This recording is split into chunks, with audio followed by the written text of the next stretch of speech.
पहले शिल्पा का बेटा अभिर अपने मोबाइल में गेम खेलने में व्यस्त रहता था। मोबाइल उसके हाथों से छीनने पर आंसुओं और चीखों की बौछार होती थी।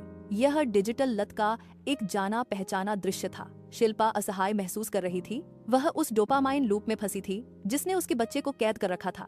स्क्रीन टाइम के बाद का खालीपन हमेशा बच्चे को वापस उसी डिवाइस की ओर ले जाता था। उसने सब कुछ आजमा लिया था, लेकिन स्क्रीन हमेशा जीत जाती थी। फिर शिल्पा को स्क्रीन टाइम कम करने का एक नया तरीका मिला, 3 दिन का डिटॉक्स। यह केवल मोबाइल छीनने के बारे में नहीं था, यह स्क्रीन टाइम के बाद का खालीपन भरने के बारे में था। शुक्रवार की सुबह एक गहरी सांस लेते हुए उसने घर में डिजिटल डिटॉक्स की घोषणा की। पहला दिन नखरों और विरोध से भरा था।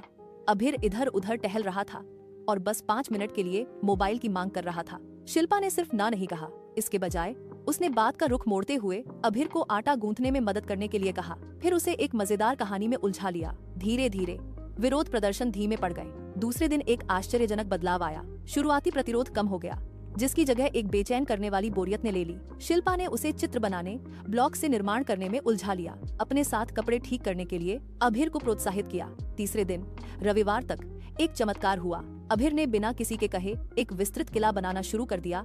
उसकी कल्पना शक्ति जागृत हो गई थी। अभिर ने एक बोर्ड गेम की भी शुरुआत की।